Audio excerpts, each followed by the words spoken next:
Eteryje laida Polis ant kalvos. Sveiki, brangieji. Su jumis laida Polis ant kalvos. Vedantysis Marius Kundrotas. Šiandienos klausimas turbūt opiausias iš nagrinėtų. Ar išliksime kaip tauta? Drastiška šeimų krizė, mažėjantis gimstamumas, masinė gyventojų emigracija verčia ieškoti skubių ir rimtų sprendimų. Jų paieškai susibūrė judėjimas pasivadinęs nacionaliniu susitarimu, kad Lietuva neišsivaikščiotų. Šiandien kalbamės su jo dalyviu, gerbiamu Vytautu Budniku. Sveiki. Labadiena. Gerbiamas Vytautai, pasak skaičiavimų, per visus nepriklausomybės metus emigravo 600 000 darbingų Lietuvos piliečių. 200 000 žmonių daugiau mirė nei gimė, o 420 000 kūdikių sunaikinta per abortus. Kiek metų ir kokių priemonių reiktų tam kompensuoti? Na, pirmiausia, aš turbūt ne visai sutikčiau su ta statistika, jinai labai jau optimistiška. Taip jau viešai kalbant ir vieši asmenys labai daug kalba, kad šių metų gruodžio mėnesį mes turėtumėm sveikinti milijoninį emigrantą. Tai vadinasi, iš mūsų šalies emigravo beveik trečdalis Lietuvos gyventojų ir tai šita statistika yra net neperdedant galima sakyti katastrofiška, nes iš tikro reikia ypatingų kažkokių tai sukrėtimų, socialinių ar ten kitokių karinių, kad šalis netektų per tokį trumpą palyginti laikotarpį tiek daug gyventojų. Tai čia atskiros priežastys ir galima apie jas kalbėti, tačiau faktas yra tas, kad dabar net ir šiandien kiekvieną dieną iš mūsų šalies emigruoja apie 122 žmonės, atvyksta pas mus apie 60 žmonių, tai vidutiniškai kasdien mes netenkame po 60 žmonių. Štai laikrodis tiksi. Jis tiksi nesustodamas ir kažkokių tai esminių prielaidų, kad jis sustotų tiksėti, kol kas nematyti. Na, daug jaunų žmonių vengia kurti šeimas ir gimdyti vaikus. Kas tai sąlygoja? Sunki ekonominė būklė ar pasaulėžiūra, kai svarbiausia žmogui tampa jo aš, jo malonumai, jo karjera? Žinote, čia reikėtų plačiau kalbėti šiek tiek. Lietuva, ypač praėjusi vyriausybė, labai džiaugiasi tuo BVP didėjimu. Tai kažkoks tai, sakyčiau, tas kultas to BVP buvo ir didžiavosi. Tai iš tiesų ES valstybių tarpe Lietuvos bendras vartojimo produktas augo sparčiausiai ir šalis, galima sakyti, klestėjo. Ir profesorius Lazutkas sako, yra paradoksas tas, kad iš klestinčios šalies labiausiai bėga piliečiai. Tai mes turime ieškoti ne ekonominių priežasčių augimo, o kitos. Ir tos priežastys yra labai paprastos.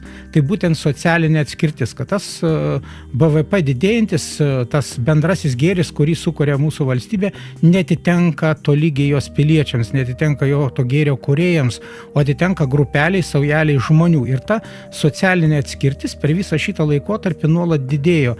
Ir dabar, jeigu mes pagal Gini koeficientą, kuris matuoja gyventojų nelygybę, Lietuva maždaug matuojamas apie 10 pagal tą skalę, kai Europos vidurkis yra 3, maksimum 5, tai Lietuva pagal atskirtį žmonių netolygumą pragyvenimo lygio priskirtina prie Lotynų Amerikos šalių maždaug. Tai čia yra pagrindinė priežastis, dėl ko žmonės mato tą nelygybę, tą neteisingumą socialinį ir neteisingumą didžiąją prasme, ir jie nejausdami čia saugumą, nes valstybė paskirtis yra užtikrinti piliečių saugumą, jų pagrindinė teisė, žmogaus teisė į orumą, jie nesugeba to padaryti dėl įvairių priežasčių, čia atskiras dalykas, kodėl to yra. Ir žmonės paprasčiausiai anot profesoriaus Lazutkos renkasi valstybė, tiksliau vadovus, kurie nemoka suteikti tokių garantijų saugumo, jie renkasi vadovus valstybių, kurie moka tas garantijas suteikti, ir jie pasirenka tuos vadovus išvažiuodami iš mūsų šalies pas kitus vadovus. Štai jums atsakymas yra toks. O jeigu detaliau žiūrėti, kodėl taip viskas vyksta, tai pirmiausia, ir mokesčių sistema yra neteisinga, sutvarkyta, ir apskritai požiūris į pamatinės žmogaus teises yra iškreiptas. Mes pirmadienį bus Seime konferencija žmogaus teisės ar iliuzijos pavadinimu. Ir toje konferencijoje mes mėginsim iš esmės atsakyti į klausimą, tai kasgi vis dėlto Lietuvoje yra ir kokios tos teisės pamatinės yra pažeidžiamos. Mano įsitikinimu, ir mes taip teigiam, kad pamatinės teisės pažeidžiamos tai pirmiausia gyventojų skurdas didžiulis ir socialinė atskirtis. Ir šitos teisės yra ignoruojamos, o prioritetų iškeliamas, tarkim, lyčių lygybės teisės arba mažumų teisės, joms skiriami milijonai lėšų, švaistoma reklama, švaistoma nevyriausybinėms organizacijoms, kurios privalo už tas lėšas atidirbinėti, demonstruoja tuos pažeidimus, kurių faktiškai kiekvienoje šalyje jų yra, surasim, tačiau pagrindinio pažeidimo, kuris tiesiog akis badyte bado, tai skurdo visuotinio ir to didžiulio atskirties ignoruoja ir nerodo. Ir žmonės, matydami šitą neteisingumą, iškreiptą propagandą, jie paprasčiausiai nieko negali padaryti, jie paprasčiausiai ima ir išvažiuoja. Ir dėl tos priežasties jūsų nuomonė ir šeimos, ta prasme, kenčia?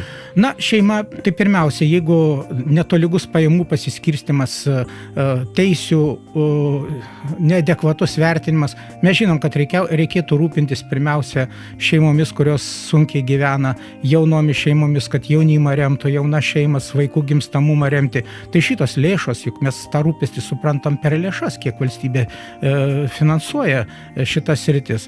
Tai šitos lėšos net tam skiriamos, o skiriamos toms kryptims, kurios yra, taip sakant, jos yra svarbios, tačiau ne tiek svarbios, kad užgoštų šitas pagrindinius pažeidimus, tas teises, dėl kurių žmonės bėga iš mūsų šalies.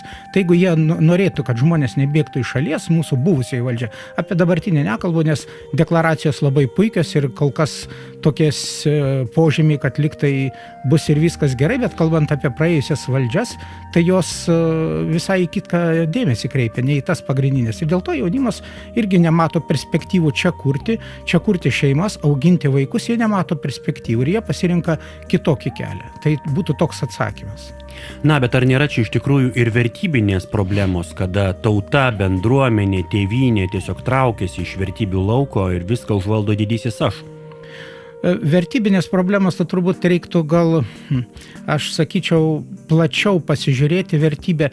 Apskritai, sakykim, retorinį klausimą tokį užduokim savo. O valstybė, Lietuvos valstybė yra vertybė ar nėra vertybė? Jeigu mūsų valdantysis elitas pripažįsta, kad tai nėra vertybė ir kad mums reikalinga tapti kažkokią federaciją arba apskritai ištirpti šitoj Europos tautų visoj bendrijai, Lietuva kaip tokia nebebūtų, tai iš to išplaukia, jeigu toks požiūris, iš to išplaukia ir kiti. Tai ir kalbos, nebereikia ir lietuvių kalbos, nebereikia jos teritorinio vientisumo saugoti, nebereikia tradicijų saugoti. Na, pavyzdys. Dabar anądien Seime vyko konferencija dėl kviečianti kovoti su smurtu prieš moteris. Tačiau už šitos konferencijos, už tos kovos su smurtu slypi kiti dalykai. Šitie susirinkusiai visi organizatoriai kviečia ratifikuoti Stambulo konvenciją.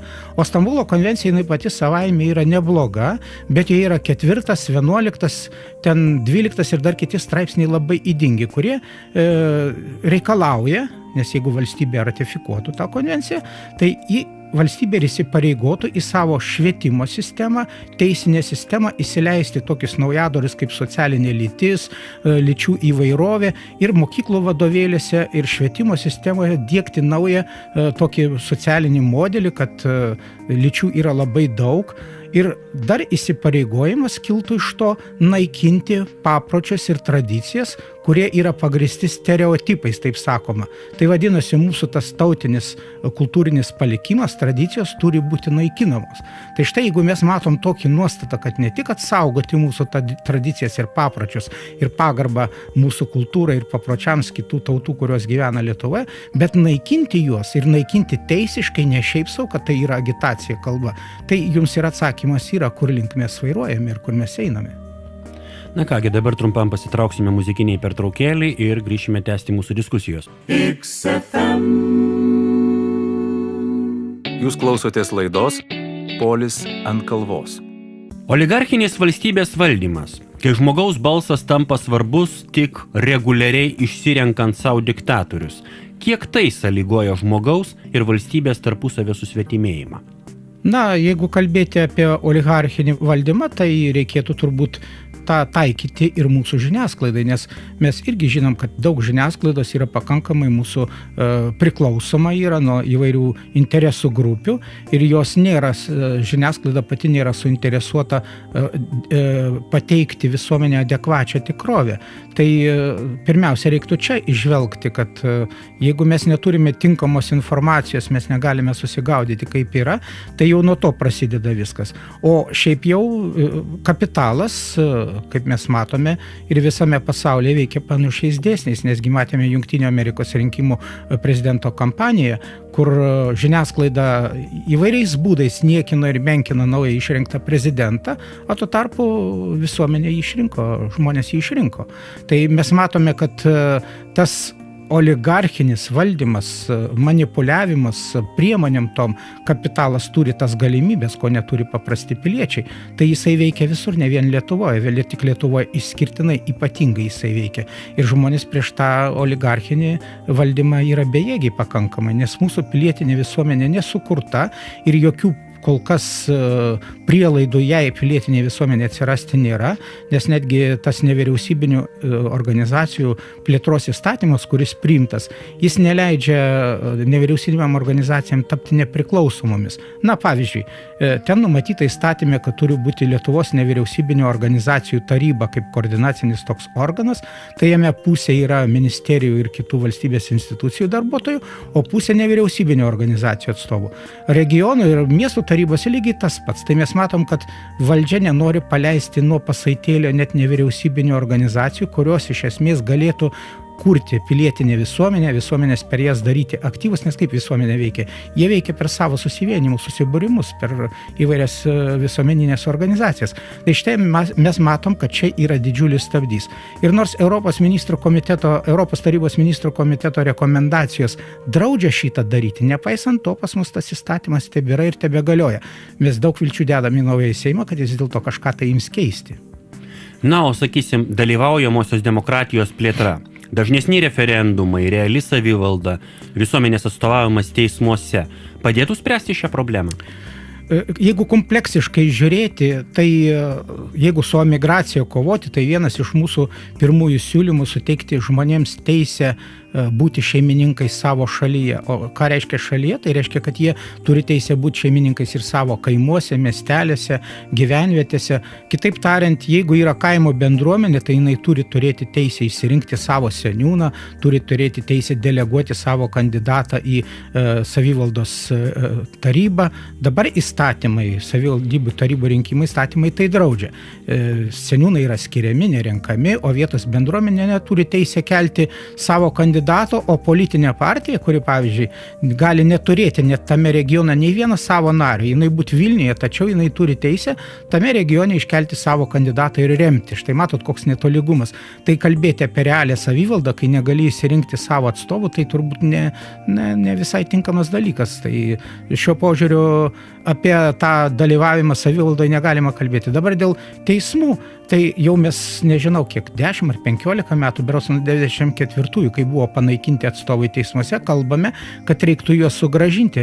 Bet jūs matot, prieš kiekvienus rinkimus banga sustiprėja, šurmulys sukeliamas, baigėsi rinkimai ir nutyla vėl. Tai vėlgi tame konferencijai Seime mes pirmadienį kelsim klausimą, vienas iš rezoliucijos punktų, kad įtvirtinti teismų įstatymuose tarėjų ar visuomenės atstovų institutą teismuose. Nacionalinis susitarimas, kad Lietuva neišsivaikščiotų. Kas tai?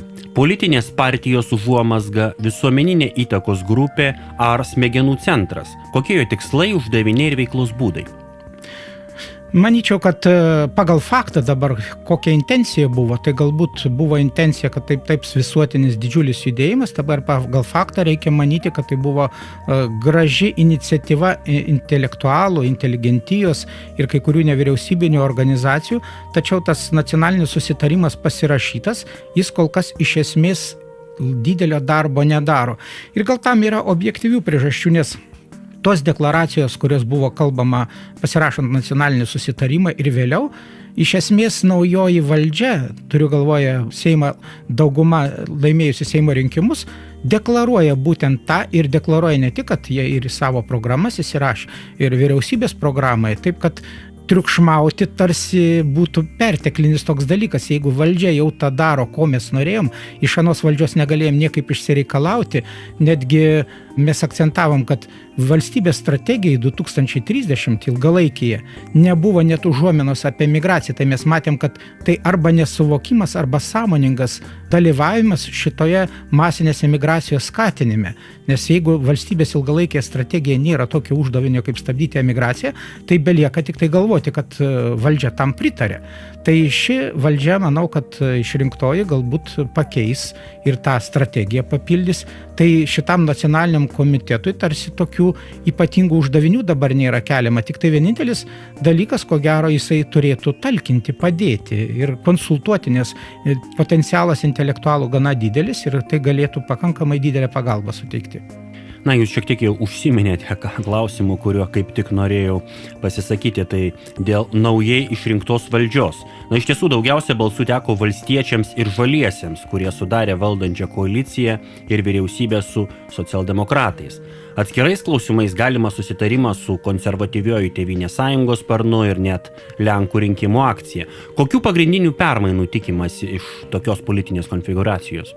Na, jeigu mes žiūrėsim, lakmuso popierėlis buvo pastarėjai balsavimai dėl pagalbinio apvaisinimo įstatymo, tai matosi, kad kai kuriuose vietose žalieji susivienijo su Tėvynės sąjungos krikščionių demokratų atstovais. Dalis jų nedalyvavo, pastarųjų Tėvynės sąjungos atstovų nebalsavo, kai kurie net prieštaravo arba susilaikė. Tačiau žalieji vieningai šitą poziciją beveik palaikė, galima sakyti, beveik vieningai palaikė. Tai mes matom, kad tai pakankamai stiprus gali susidaryti sparnas ir net galimas dalykas, kad perspektyvoje galbūt tai bus sąjunga nauja, bent kol kas taip sprendžiant iš vertybinių kai kurių dalykų, tai atrodo. Tuo tarpu socialdemokratai jie vieningai pasisako prieš tos dalykus, ką jie anksčiau teigė, už partnerystės institutą, prieš gyvybės, sakysim, išsaugojimą, tokių pamatinių vertybių kaip kalbos lietuvių išsaugojimą. Socialdemokratai dėja, turiu pripažinti, kad labai gailiai, nes kadangi Lietuvos žmogaus teisių asociacija daro tokie apibendrinimus visų tų balsavimų ir realiai mato ne ką politikai kalba, o kaip jie spaudžia mygtukus ir už ką jie kelia, už ką jie balsuoja. Tai šiuo požiūriu socialdemokratų pozicija kol kas yra sunkoka ir tokia mūsų požiūriu visuomeniai nelabai palanki. Tuo tarpu Tėvynės sąjungos yra požymių, kad galbūt kažkas su juos susitvarkys, jie galbūt savo viduje, bet tas vertybinės nuostatas mėgins išsaugot, kurias jau regis pastaruoju metu buvo ir po truputį slyst pradėjusios iš rankų. Na, tai tokie klausimai kaip šeima, gimstamumas, patriotizmas, jūsų nuomonė, bus pozityviai sprendžiami. Kas liečia dėl žaliųjų, jeigu nepasikeis jų kažkas tai viduje dėl jų struktūros, sprendžiant iš to, kaip dabar balsuoja, tai reikia manyti, kad taip. Ir jeigu bus pritarimą gaus iš būtent konservatorių, tai turėtų pakankamai geras blokas būti ir čia mūsų laukia geros naujienos šeimos apsaugos srityje, santuokos apsaugos, vaiko teisių, nors vėlgi pasikartosiu, tik nesenai buvo įregistruotas vaiko teisių pagrindų įstatymo pataisa, tai Dovilė Šakalienė iš žaliųjų ir Majauskas iš konservatorių įregistravo tą pataisą, kurie suformulavo, kad smurtas prieš vaiką tai yra jo netinkama priežiūra arba vaiko orumo žeminimas, galiu net pacituoti, kaip ta formuluotė kalba. Tai smurtas tai neveikimas, darantis vaikui emocinį, seksualinį poveikį ar pasireiškinti nepriežiūrą, kuri žemintų jo orumą. Tai mes žmogaus teisių organizacijos įsakom. Tai jeigu Lietuvoje yra maždaug 19 000 vaikų, kurie gyvena socialinės rizikos šeimose, net 19% namūkių, kuriuose vaikai auginami, nesumoka būsto nuomos, 26% nešildomų tokių arba mažai šildomų, 19% šeimų negali kas antrą dieną savo leisti valgyti mėsos. Tai atsakymas toks, ar gali tokiuose šeimose nepritekliuje gyvenanti vaikui būtų užtikrinta tinkama priežiūra? Akivaizdu, kad negali.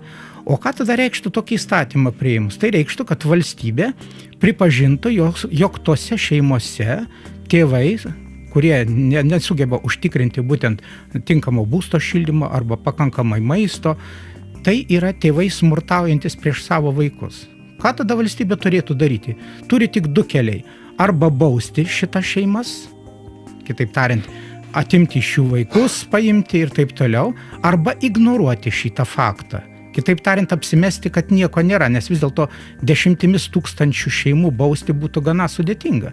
O apsimesti, kad net ir apsimetimas, tai vis tiek tai būtų oficiali statistika, kuri atsidurtų tarptautinėse dokumentuose ir mes būtumėm Lietuva dar kartą linksniuojama, kad pati visuomenė labiausiai smurtaujanti prieš savo vaikus, nors jos ne pasaulyje. Tai matot, kur veda tos įstatymo pataisos. O jų tikslas vėlgi yra lobistinių organizacijų siekiai kažką tai turėti naudą iš tų vaikų. Ir būtent, kad kuo jie labiau susilpnins ryšį tarp šeimų, vaikų ir tėvų, tuo iš to jos turės naudą. Tai mes matom, kad kai kurių Seimo narių interesai kelia tokias labai abejonės ir labai negražias abejonės. Na kągi, dabar dar trumpam pasitrauksime ir grįšime tęsti mūsų diskusijos. Jūs klausotės laidos Polis ant kalvos. Kalbant apie šitą smurtą ir apsaugą nuo jo, tai sakysim, jeigu aš skatinu savo vaiką paruošti namų darbus, paruošti pamokas arba nenuperku jam norimo žaisliuko, čia pagal šitą įstatymą jau smurtas būtų? Štai jis skamba taip, vaiko nepriežiūra vadinasi. Nuolatinį nepakankamą pagrindinių vaiko fizinių, socialinių poreikių tenkinimą ar netenkinimą, kuris kelia grėsmę vaiko orumui. Tai dabar jūsų tas žaislo nedavimas ar kažkas tai tam vaiko orumui kelia pavojų ar nekelia? Kas vertintojas bus to orumo? O kita vertus vaikas sakys, na taip, man kelia, jis gali pasiskųsti socialinės globos institucijoms, štai atsiranda konfliktas šeimose. Tai yra, manau, kad tai yra perteklinė mūsų visuomenė, gyvenanti visuotiniam skurde, nepasiruošusi tokių įstatymų turėti. Tai gal klestinčioje visuomeniai, kur nors Norvegijoje, Švedijoje, gal tai yra priimtina, bet jokiais būdais ne Lietuvoje. Kita vertus, jeigu mes kalbėsim apie smurtą, tai mes gal reikėtų labai aiškiai įvardinti, kas tai per problema yra. Ir aš kažkur tai pasižiūrėjau statistikos duomenimis, kad smurtauja per metus užregistruota yra 1699 atvejai. Tai reiškia, nuo turimų Lietuvoje vaikų sudaro 0,3%, net 0,5% nesudaro. Iš jų emocinis smurtas užregistruotas 980 arba pusė to, kas yra smurtaujama. Kitaip tariant, 0,15%. Tai mes matydami uodą iš jo darome dramblį, nes nėra tokio smurto didžiulio užregistruotama oficialiai, apie kurį kalbama ir kurio reklamai skiriamas milijoninės lėšas. Aš reklamą tai turiu galvoje ne vien plakatus viską, bet ir pačią agitaciją, ir straipsnius, ir visą kitą. Ir mes matom tą tendenciją, kad tai perdėta. Taip reikia vaikais rūpintis, reikia saugoti juos nuo fizinio smurto, nuo visko. Tačiau iš to daryti didžiulę propagandą šou, tai manyčiau, tai yra perteklinis reikalas. Ir vėlgi mes išvelgiam už to lobistinius interesus. Nes neadekvatu, aš ką jums paminėjau, statistika neadekvatu su priemonėmis ir šituo ažiotažu, kuris keliamas mūsų valstybėje. Dar vienas klausimas dėl demografinės politikos. Liberaliosios ir kairiosios jėgos siūlo Europos, o taip pat ir Lietuvos visuomenės nyksmo problemą spręsti atsiveriant imigrantams iš kitų šalių. Ar tai veiksmingas sprendimo būdas? Na, žinot, jeigu žiūrėti pačią Europos Sąjungą, tai Europos komisijoje yra numatyta, kad Europos Sąjungoje reikalinga 30 milijonų migrantų. Vadinasi, jeigu mes galvotumėm, kad tai darbo jėgos papildymo šaltinis yra, tai su jais turėtų atvykti ir jų šeimos nariai, tai faktiškai jau suplanuota buvo bent jau oficialiai, kad į Europos Sąjungą atvyktų kartu su šeimos nariai apie 100 milijonų migrantų. Tai šitam kontekste mes matom, kad tai buvo tokia politika, o mes esam tos politikos dalimi, bet šita politika, mano supratimu, bent mūsų asmenį supratimu, patyrė fiasko ir kadangi sustiprėjo labiau iš centrinės jėgos ir mes matom, kas dedasi visoje Europos Sąjungoje, todėl matyt, kad jinai turėtų keistis. Mūsų požiūrio, valstybės požiūrį, jeigu mes manom, kad valstybė yra vertybė, o mano asmeniniu įsitikinimu daugelis mano, kad tai yra vertybė, gal kai kurie liberalių pažiūrų jie šios vertybės nepripažįsta, bet tai jie nepripažįsta ir kitų vertybių, ir gyvybės nepripažįsta kaip vertybės, jiem eutanaziją galima įteisinti, jie nepripažįsta šeimos kaip vertybės, nepripažįsta kalbos kaip vertybės, tai mes nesiorientuojame šitų pažiūrų žmonės, bet jeigu mes orientuojamės į daugumą Lietuvos piliečių, tai jie mano, kad valstybė yra vertybė ir ją reikia saugoti ir vadinasi, pirmiausia, norint, kad nereikėtų migrantų mums įleisti kuo daugiau, mes turime savo žmonėms sudaryti sąlygas, kad jie turėtų čia galimybę kurti, auginti šeimas ir gyventi. Ir ypač jaunimas skatinti, kad jis nebėgtų, o jeigu išbėgęs, kad jis čia sugrįžtų. Štai mūsų tokia politika būtų, o ne tai, kad savus išvarom, o svetimus kviečiam. Kokią reikšmę Lietuvos demografiniai politikoje turėtų švietimas, žiniasklaida, masinė kultūra? Ar įmanoma atkurti įrančių žmonių tarpusavio ryšius tautinėje ir pilietinėje bendruomenėje, o taip pat ryšius su prigimtinė erdve, tėvynė ir valstybė? Na, matot, švietimo sistema ypatingą reikšmę turi, nuo čia viskas ir prasideda. Jeigu vaikams bus diegiama į galvą mintis, kad tėvynė vis dėlto yra tai gėris, tai yra tikslas visuomenės susitelkimo, susibūrimo, tautos savirealizacijos tikslas, tai jaunimas taip ir galvos. Jeigu mes nuo vadovėlių pradėsim teikti, kad tokios tėvynės nėra, kaip kad buvo sovietmečiu, rusiškai tariant, moj adres nedomeni ulica, moj adres Sovietskis Sojuz, tai mano tėvynė ne namas ir ne gatvė, o mano tėvynė Tarybų sąjunga. Tai jeigu šitokio požiūrio laikysim, tai vaikam po truputį skverbsis į galvą šitą ideologiją ir jie tikrai nelaikys, kad tai yra kažkas vertinga, prasminga, kad kągi sėdai į lėktuvą ir atsiduri į Londone ar kur nors kitur ir ten tavo tėvynė. Tai švietimas ypatingą reikšmę turi. Švietimo programos labai turi ypatingą reikšmę. Dabar viešai susirūpinimas yra ir mūsų valdžios susirūpinimas, kad reikia keisti švietimo sistemą, švietimo programas ir reikia tikėtis, kad ten visi pradai ir bus. Ir ta kultūra bus orientuota į tai, kad mūsų talentai ir geriausi žmonės neišvažiuotų, nepaliktų, kad jie čia sugrįžtų, kad puoselėtų savo kraštą, puoselėtų savo kultūrą, nes, na, čia turbūt be pasikartosiu, pridėsiu, kad tai yra tikrai didžiulė nepaprastai vertybė yra. Na, švietimo sistema iš tikrųjų yra valstybės struktūros dalis, bet kaip laisvoje valstybėje, laisvoje visuomenėje įtakoti žiniasklaidos ir masinės kultūros erdvės? Žiniasklaidos įtakojimas labai paprastas. Mes turim nacionalinį transliuotoją, yra nacionalinio transliuotojo taryba sudaryta, proporcijos kitas reikalas ten kiek sudaro, 4 Seimo berods, 4 prezidento, 4 ten kitų visuomeninių organizacijų atstovai, bet kad nacionalinis transliuotojas švelniai tariant nėra objektyvus ir neatspindi tikrovės, kuri vyksta valstybėje, tai jau akivaizdu yra. Tai kaip šitą paveikti, kaip tą sutvarkyti per tarybą, per jos finansavimą, per tvarką, per kontrolę, yra visi svertai, kuriuos valstybė gali padaryti. Ir žmonės gali gauti objektyvią informaciją, nepaisant to, kad yra masė tų kanalų privačių ir masė privačių portalų ir laikraščių, bet visuomenė turi turėti objektyvų šaltinį, kuriame galėtų matyti įvairių pažiūrų, įvairių įsitikinimų žmonės ir galėtų savarankiškai ir adekvačiai vertinti tikrovę. Tai svertai yra.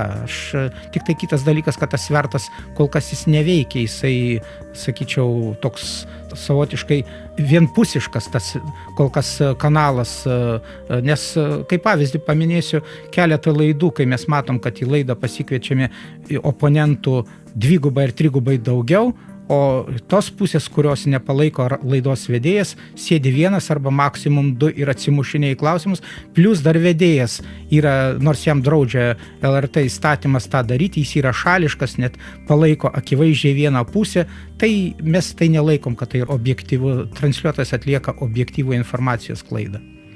Na, o privačiai žiniasklaidai galima daryti kažkokią įtaką? Privačiai valstybė gali per mokesčius daryti įtaką. Valstybė apskritai per mokesčius daug ką gali daryti įtaką, juk drausti nieko nereikia. Net mes ir daug kur kalbam, kad dabar žiniasklaida kalbina Žmogaus teisių stebėjimo institutą. Na, mes sakysim, kas tas Žmogaus teisių stebėjimo institutas yra. 2 privačių asmenų įsteigta organizacija, kurią lobistinai gauna įvairias lėšas iš lobistinių organizacijų ir jį komentuoja teisių padėtį, kokia yra Lietuvoje. Bet negi nėra be privačių, nėra visuomeninių organizacijų, nėra samborių.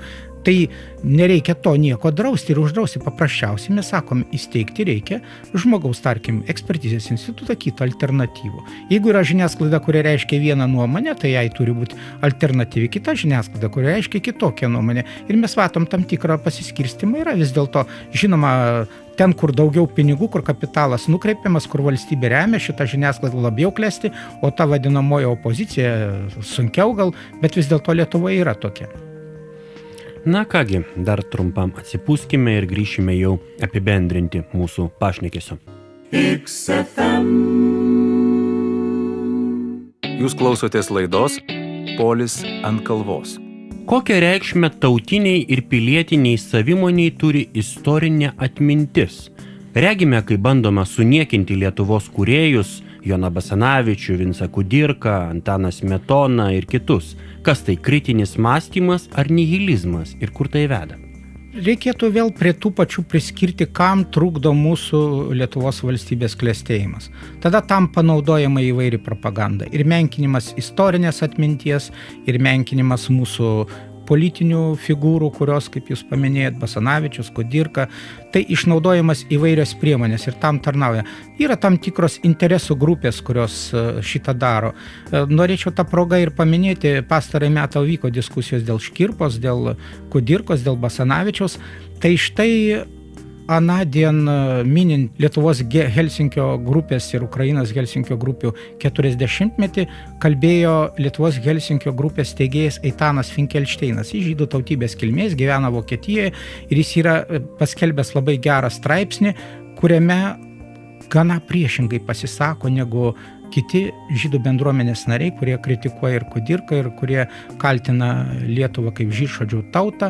Tai matyti rytoj ar poryt mes paskelbsim. Jis buvo jau sykį skelbtas, bet vertėja Irena Balčiūnienė man pasiūlė dar kartą tą medžiagą, kadangi labai pataiko į temą ir duoda atsakymą, kad būtent žydų tautybės kilmės žmogus ir Lietuvos Helsinkio grupės steigėjas, kuris iš esmės ir dalyvavo dar sovietmečiu ginant tiesą, nebijojo persekiojimo, nebijo ir šiandien pasakyti tiesą, kokia jinai yra. Tai mes tą straipsnį būtinai paskelbsime. Koks galėtų būti religijos vaidmuo kultūriniai ir socialiniai politikui? Požiūris, kad yra kai kas aukščiau žmogiško individo, o žmogus šio žemėje gyvena vykdydamas tam tikrą misiją, pagaliau įsakas mylėti savo artimą. Kiek tai aktualu? O gal reiktų ieškoti naujų pasaulitiškesnių idealų? Čia turbūt aš atstovauju kaip žmogaus teisių organizacija, negalėčiau būti šališkas kažką, nors matau stipresnę pusę religinių bažnyčios įtakos stipresnėje pusė, negu, kad sakysim, to ateizmo arba ką dabar ypatingai propaguojamos pažangos idėjas, nes jos faktiškai veda į niekur ir dėl tos priežasties, kad jeigu religijos labiau skatina susimąstymą ir galvojimą apie savo vietą pasaulyje, apie kiekvieno mūsų vietą ir paskirtį ir ten, kur mes einam, tai ši alternatyvi ta ideologija arba pažiūros, jos kviečia gyventi šią dieną, vartoti daug ir džiaugtis ir pertvarkyti pasaulį pagal savo modelį. Tai jeigu žiūrint vertinant šias pažiūras, tai tokios jos tarsi neperspektyvės, jos niekur neveda. Ir būtent iš to ir iškyla žmogaus suvokimas, kad jis neturi jokios perspektyvos, negali nieko iš esmės pasiūlyti perspektyvesnio, iš čia iškyla ir visos problemos. Iškyla ir jo požiūris į gyvybę, jo požiūris į patį žmogų, jis tampa grinai preke, tai turiu galvoj ir tą patį pagalbinio apvaisinimo įstatymą, elgesį žmogaus su embrionu, su žmogaus gyvybė, į požiūrį į eutanaziją, net ir požiūrį į patį prostituciją, kad tai yra verslas, kad moteris gali oficialiai save parduoti. Štai šitų pažiūrų rezultatas ir mes matom, ką mes turim, kur jisai veda. Tai jeigu kam jos yra patrauklios, malonios, tai labai sunku tą įtikinti, kad rezultatas bus apgailėtinas. Bet matyt, gali atsitikti taip, kad tikėjimą gali tik sustiprinti kokią nors katastrofą, kas yra teisus, kas neteisus, kažkokios tai baigtis gana liūdnos gali žmogų pakinti ir atverti jam akis, kad galų gale pastebėtų, kaip iš tikrųjų yra. O agitacija ta pati nelabai ką gali duoti. Na, o Lietuva galėtų būti religijos požiūrių neutrali ir kartu pagarbi, kaip sakysim, Jungtinės Amerikos valstijos? Ar vis dėlto reikėtų kažkokiu tai prioritetų religiniai skaliai? Matot, tas valstybė neutrali. Kaip tai suprasti valstybė neutrali? Jeigu valstybė neutrali, nes čia pasigirsta iš pats berods socialdemokratas Sysas, kad valstybė atskirta nuo, tai yra bažnyčia atskirta nuo valstybės. jie supranta, kad tai bažnyčiai negalima leisti dalyvauti politiniam gyvenime. Bet bažnyčia, kaip ir kitos bendruomenės, visuomeninės organizacijos per savo piliečius, per narius dalyvauja ir turi teisę tą dalyvauti. Negalima priboti. Tas neutralumas turėtų pasireikšti toleranciją, nedraudimu, bet dažniausiai ir ypatingai nedrįstu apie Jungtinės Amerikos valstijas ką nors šnekėti, bet mes matom, kad iš ten pakankamai tas neutralumas pasireiškia gana nemaloniais dalykais, kad ten persekiojami yra dvasininkai, yra už savo įsitikinimus, kad jie, tarkim, nepripažįsta kažkokių pažiūrų, atsisako vykdyti pareigas pagal tas pažiūras, jie baudžiami už tai. Tai ar čia neutralumas? Aš manyčiau, kad ne, nes neutralumas, kad, sakysim, turi būti lygiaverčiai santykiai, neturi būti teikiama niekam prioritetas. Jeigu, sakysim, kažkokiom grupėm teikiamas prioritetas ir dėl to religinės bendruomenės privalo tylėti, nes neišsakyti viešai savo nuomonės, nereikšti savo pažiūrų, tai mes matom, kad čia prasideda jau žodžio ir įsitikinimo laisvės ribojimas, ką, pavyzdžiui, mūsų konstitucijai numatyta įsitikinimo ir žodžio reiškimo laisvė. Tai aš taip ir suprantu, neutralumas tai yra, kad netrukdai ir vienam ir kitam reikšti požiūrį, bet jeigu tu vardan vieno, kad jo teisės būtų kažko tai skirtinesnės, draudi kitam apie jį garsiai kalbėti, tai jau čia nebe neutralumas. Na ir pabaigai klausimas pusiau juokais, pusiau rimtai. Yra posakis, kad sovietų okupacijos laikais nebuvo sekso, užtat buvo vaikų. Liberalioj visuomeniai apstu sekso, bet vaikų mažėja. Ar liberalus požiūris į santykius skirtus gyvybės pradėjimui turi įtakos gimstamumo mažėjimui? Na, be abejo, tai aš nesu šios srities specialistas, bet tik pasakysiu tiek, kad seksas, apskritai pats lytinis gyvenimas irgi tapo vartojimo dalimi. Juk mes žinom, kad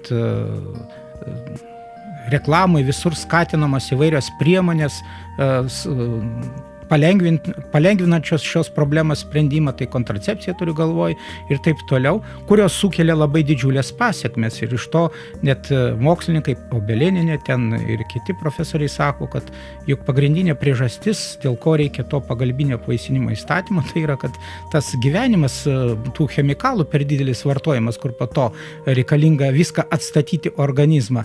Tai va, tas liberalus požiūris sužaloja žmogų, jam skiriamas vėl lėšos ir iš dviejų pusių. Viena vertus visuomenė skatinama gyventi visiškai nesivaldant, tai tada čia labai pelninga yra. Iš kitos pusės, kai patiria pasekmę šito nesusivaldymo, vėl pelninga, galima mėginti, vėl gydyti, vėl tvarkyti. Tai štai liberalusis požiūris žiūri taip kaip į verslą. Taip kaip į galimybę pasipelnyti iš žmogaus bėdos, iš žmogaus aistros, iš žmogaus bet kokio poreikio pasipelnyti. Tai, kas mums atrodo šventa, tam liberaliajam verslui tai nėra šventa. Tai yra paprasčiausiai primityvių žodžių tariant, vartojant biznis. Ir jis daro iš to biznį. Štai jo požiūrio visa esmė.